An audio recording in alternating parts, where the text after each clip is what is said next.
Hello, everyone, and welcome to another week of Political Power Ranker. I am Chris Berg, the host of the show and a political director for Nexstar affiliates across the country. And joining me again, as always, is my partner in polling analysis and the man who's got all the answers because he's the one who creates them, Spencer Kimball from Emerson College Polling in Boston. Hello, Spencer. Chris, always good to see you. And remember, the professor always has the answers. So you have the answer. Let's pull it together. You got it. All right. I'm very excited because we've got a lot of things going on today. You've got a new national poll that will reveal some numbers. But first, before we get to those numbers, I want to set it up. We're going to look at the National Guard soldiers being in Washington, D.C. as one of our first issues that we're going to look at. And something happened on Wednesday of this week from Muriel Bowser. Here are some comments that she made. We greatly appreciate the surge of officers that enhance what MPD has been able to do in this city. And then she specifically cited an 87% decrease in carjackings since the soldiers have come to town. And saying, we know that when carjackings go down, when use of guns go down, when homicides or robbery go down, neighborhoods feel safer and are safer, so this surge has been important to us. She went on to add, she's personally engaged with Attorney General Pam Bondi and White House Chief of Staff Susie Wiles. Now, very interesting comment. She's balancing a lot of things in Washington, D.C., but the truth test, the truth serum is what people are thinking. And you've got that, Spencer. What does your national poll show about soldiers in our nation's capital? Yeah, we had a chance to look at the National Guard issue. We asked the overall question about the National Guard, and it was underwater, about 44 to 48. But then we asked specifically about these cities. And as you look here, plurality of support in Washington, D.C., 48%. But then it's a plurality of opposition in Los Angeles, New York, Chicago, and Boston. So as we took a look in those numbers, what's very interesting is two major data points. One, the Democrats in Washington, D.C., 85 to 13 oppose the National Guard there. So in D.C., which is primarily Democrats, on the ground, they oppose, at least in the polling, suggest they would oppose it. And then what's also interesting is the male-female break. Males support the National Guard by about 20 points, while females oppose the National Guard in D.C. by about 11 points. So you can start to see some breaks in the demographics, but overall, people are pretty split about this issue. A firebrand issue. Things are hot in D.C. about it, and that means we need to bring somebody on board from D.C., and we've got someone in flyover country who can help share some of their analysis on this issue and others we've got to talk about. Chris Flanagan, political anchor at DC News Now, our political show analysis from him, and then John Holt, our political anchor from Kansas City, who's going to join us right now as we look at these numbers further.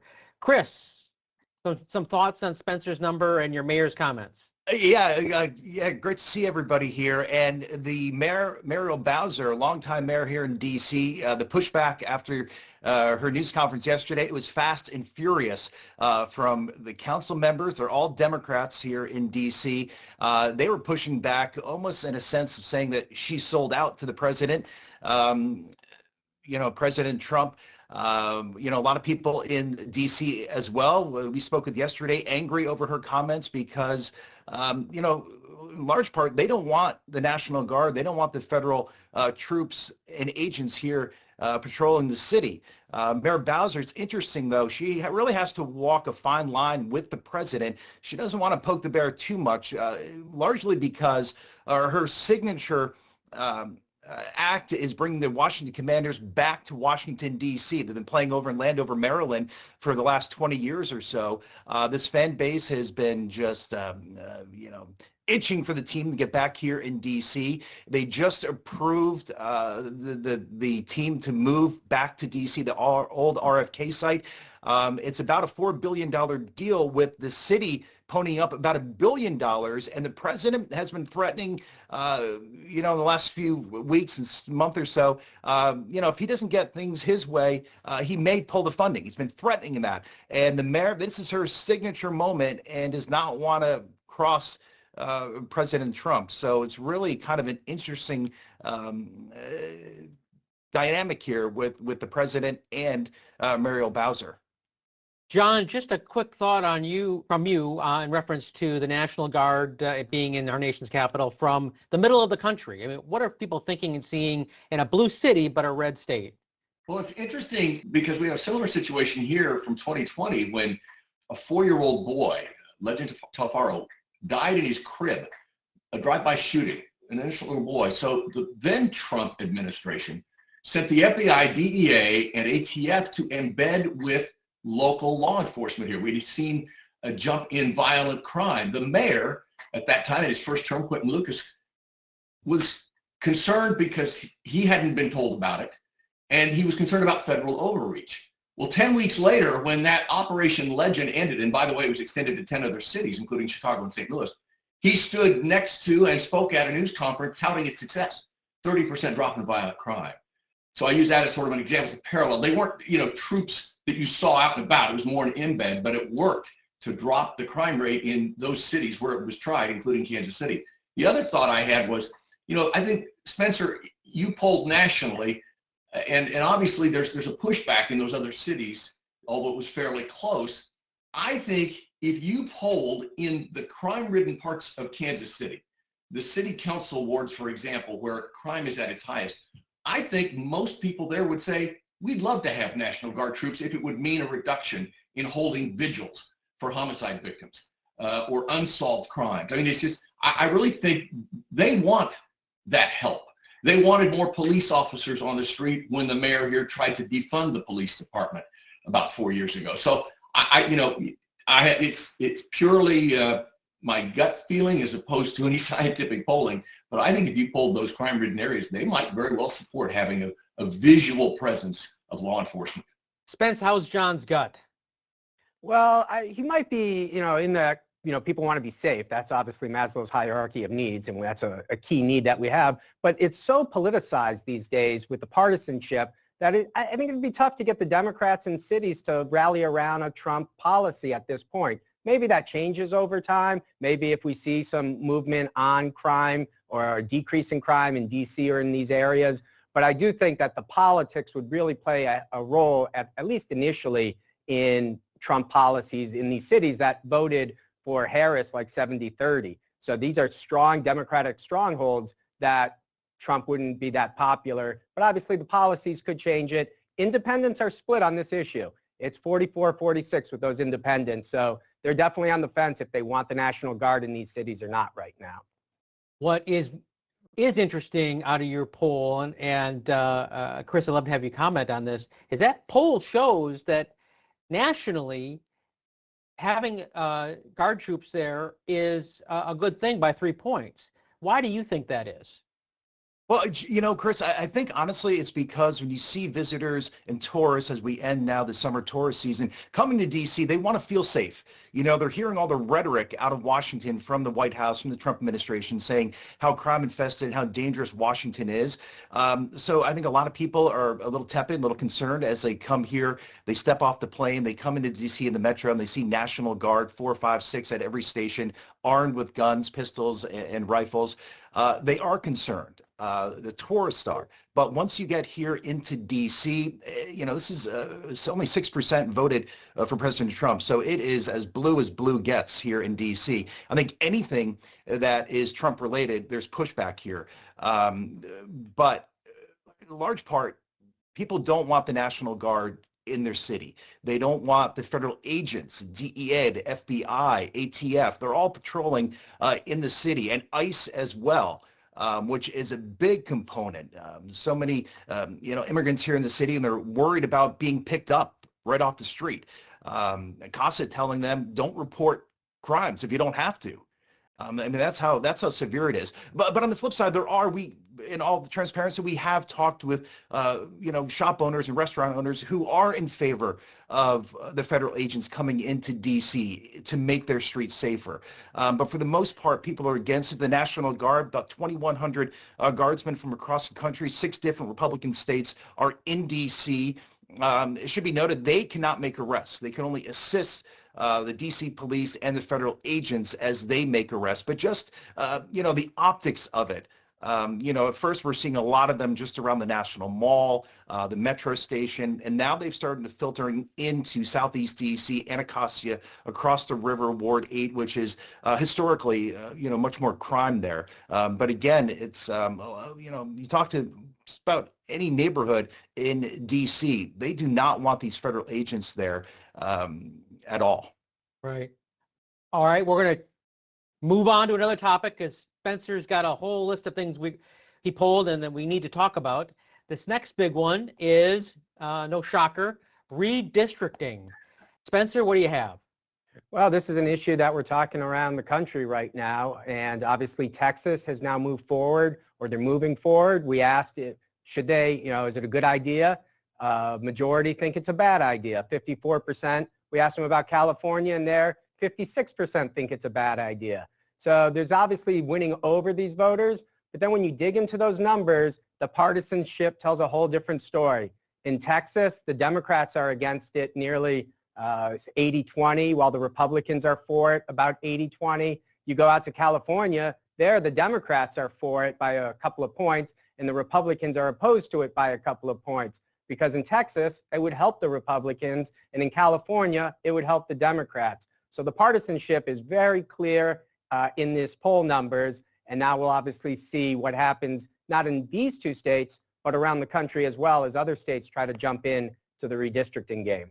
The divide between the Democrats compared in California to Texas is so much smaller, and how they feel and how much more they support not passing redistricting than they do in Texas. So why is that? I mean, and is that spelled, is that a canary in the coal mine? Because it's, anytime you vote no on a ballot, that also, or have to vote yes on a ballot, no typically wins. So from an analysis standpoint, what do you think, Spencer, when you see these numbers? What kind of chance does this have from passing? Because it's got to pass a public vote in California, unlike Texas. Yeah, that's what's very interesting. Texas is going to go through the legislature. California is going to go through a popular vote, and that's going to have different, stakeholders. So you can get the legislature to vote on it. But California has different rules, and from when I look at this data, I think it's going to be tough to pass. I know Newsom is very high on this thing going through November 4th, the legislation for the new districts, but the numbers don't look that way right now, and I think there's going to be a lot of campaigning to try to convince voters that this is a good idea. Excellent. We're going to move on to one other issue. We want to get a bunch of these in the top part of this program. One more before we go to break, marijuana and legalization. So you got some numbers on that nationally. What does it say? Yeah, I'll be quick here, Chris, because it was interesting. As we talked about redistricting and the National Guard, you can see very controversial issue here. Marijuana, it's very popular, nearly 2-to-1, 65% or so would like to thinks it's a good idea to pass legalized marijuana at the federal level. But as you look through the data, again, there's an age component. Those over 70, they're not so into this legalization idea at the federal level. And that is a big group of voters, particularly the Trump vote. They are much more split than the Democrats and the independents out there who are in favor of federal, legalization, about 70-30. The Trump voters are about 50-50, much in line with those over 70. So we'll see as a political hot potato who picks it up, and it might put somebody over a finish line. We have to go to break in a second, but I want to get a quick vibe check from 2 different parts of the country. So, John Holt, out in Kansas City, what do you think of Spencer's numbers and marijuana and what you've seen in Kansas and Missouri?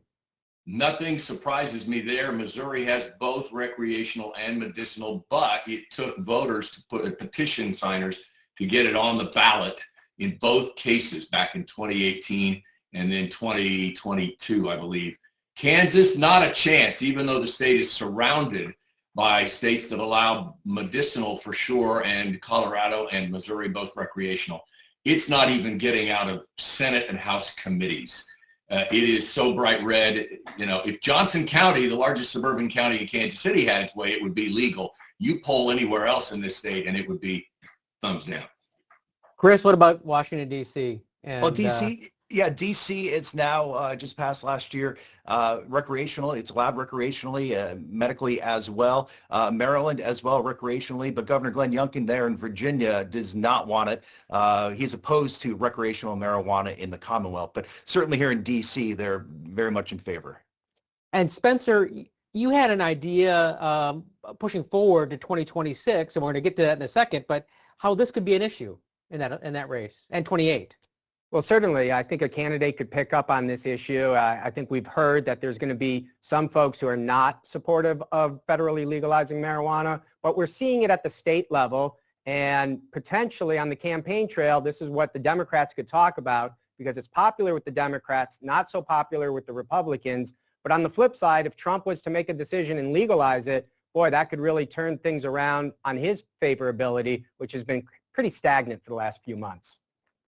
Well, we're going to have to leave the marijuana issue there and take a quick break. You're watching Political Power Ranker, where we're talking national polling with Spencer Kimball from Emerson College Polling. We'll be back in a few moments with more numbers and horse race numbers that you're going to want to see.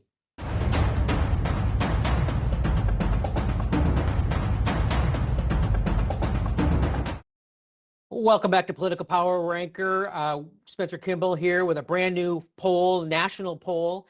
We just did a bunch of issues at the top of the show, but now we're going to the horse race in the Democratic and Republican fields. One person that's been making a move has been Gavin Newsom, governor of California, and part of his move has been fueled by his pushback of Donald Trump over the past month or so.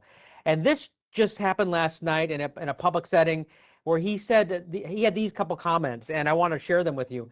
People actually think, this is Governor Newsom now, this guy's serious about Donald Trump, about having another election. Wake up, with emphasis. You will lose your country, says Newsom. This is not about Democrats. This is about all of us, said the governor. Newsom went even further, as he described a private meeting he had with the president, and him smirking when he showed him a portrait of Franklin Roosevelt, the only president to serve more than 2 terms in office. He says, he added that Trump aides now keep sending him Trump 2028 hats, implying that the president will run for a 3rd term, which is obviously against the Constitution after President Roosevelt did 4 terms. Spencer, that's part of the shtick that he's using right now to kind of climb his way on top of the Democratic list of candidates for president in 28. Well, Chris, the question is, what comes first, the chicken or the egg? Because our polling is showing threats to democracy is a big issue for Democrats. And what he's arguing right now is that Trump is a threat to democracy. And that's what's winning over a lot of voters for him, particularly within the Democratic camp. Let's show those numbers. Let's share with everyone what you've got here as far as the field is concerned. Well, yeah, it's interesting. Look at Pete Buttigieg and Kamala Harris. They're kind of stagnant, but look at where Gavin Newsom is. He went from 12% up to 25%, nearly doubling his support in this early stages of the primary contest. He's making himself a lead candidate at this point. We'll see how long he can go, wire to wire, but he seems to have passed Pete, and Harris has been fading over the last couple of weeks. We've seen this at the state polling, even in California a couple of weeks ago. Remember, we noticed his favorability had flipped, and now we're seeing it on the national front as he takes on Trump as the de facto voice of the Democratic Party right now. Let's go over to John Holt in the middle of the country in a blue city, red state. John, what are you hearing from your folks out there, your viewers who are talking about the Democrats and potential race in 28? Not much, to be honest, Chris. It's so early, for folks to get engaged. They're more. Yeah, but we love talking about it. We love talking about it. Absolutely. We have our own opinions and gut feelings. My gut feels good, by the way. I think right now Kansas City area folks are more focused on where the Chiefs and Royals are going to land. Both teams have talked about moving, or the Chiefs may be staying and redoing Arrowhead Stadium, and also the recall election coming up in September of the Jackson County executive, who's been very much involved in those talks, Frank White, former Royals player. That's on the ballot on the Missouri side, and it's the heart of Kansas City. So those are really the things right now that they're focusing on. As for Gavin Newsom and his rise, I think, I don't know what everybody else thinks, but he's doing the red meat thing for his base, and Democrats who've been sitting back and kind of trying to, woe is us, we're in trouble. We've got two factions now, the ultra liberal and the sort of moderate Democrats. And Gavin Newsom is saying, no, it's time to be the attack dog. And he's taking the lead in that. And I think that's paying off for him. Spencer, let's jump to another poll that you have within this overall survey. It's about J.D. Vance and potentially Gavin Newsom, a matchup there. Yeah, we took a look at that head-to-head ballot test. We did it a couple of months ago, and Vance had a slight 2.5 point lead. Now it's tied 44-44. And what we see is Newsom is able to build back that coalition of younger voters, the 18 to 29, that was slipping away. He's winning that group by about 15 points. And in the primary, he's also doing well with black and white Democratic primary voters, which is really important, obviously, as South Carolina might be first in the nation. So as I look at what Newsom's doing and I see what's happening in the general election, he's definitely setting himself up for a very solid run. And the question is, what Democrat might come out now to try to knock him out? Chris Flanagan, let's do another vibe check in D.C. You're in D.C., so you're seeing the J.D. Vances of the world a lot. Your take on Spencer's poll that it's kind of creeping closer as we speak. Yeah, it's interesting. You know how D.C. works. Who's ever in power, they just flood D.C. So the Democrats aren't, obviously as vocal, and you don't see him as much out as you do the Republicans all around D.C. But yeah, it is interesting where, right now there's almost like a vacuum in the Democratic Party of candidates. And, Gavin Newsom is taking the reign. And as John had mentioned, his social media has just been off the charts in the last 6 to 8 weeks, really ever since the ICE immigration raids when the National Guard went into L.A., and on X and Instagram, everything is capitalized like President Trump does on social media, mocking him. And, his popularity has as Spencer can note too, has really kicked up a high gear in the last few weeks because of this, just the social media engagement. Obviously it's still 3 years away. We'll see what happens. But well, let me ask you a quick question before we got to go to another topic. Do DC Dems feel better today than they did a month ago about what their prospects in 28? Yes or no? Yes. Yeah, I think a month ago I had no, after Kamala, that whole fiasco for them, for the Democratic Party. I think they do feel better. They probably don't feel great, but they feel better. Got it. Now, one last thing, and one of the reasons we had John on this show, not the only reason, but one of them, Spencer did a poll asking about, one of the poll parts of the poll, asking about who's going to win the Super Bowl this year. Spencer, what'd you find? Survey says, the plurality wasn't sure, but the top choice would be the Chiefs at 10%. It kind of looks like the Democratic primary field is pretty wide open, and a lot of people think that their teams have a real shot this season. John, any thoughts? Well, Travis and Taylor are engaged, so don't know if that factored in your poll. But here's the deal. The Chiefs have an offensive line. They didn't have that last year. They didn't have it the year they lost in Tampa. The 3 Super Bowls they won, they gave Patrick Mahomes time to move about and throw. I think they're going to extend the field. I like your polling, Spencer. My gut goes with your polling. Chiefs to win Super Bowl 60. Must have pulled a lot of Swifties there. No, the poll was done before the engagement announcement. So. Then the numbers go up. They might now. Awesome. Well, now that we know who Spencer thinks, or at least the people think, who has a chance to win the Super Bowl ahead of everyone else, we're going to move to a break because we're going to come back with who's up and who's down this week. And we've got some fun that we want to share with you in that up and down segment. So we'll be right back. Stick with us. You're watching Political Power Ranker.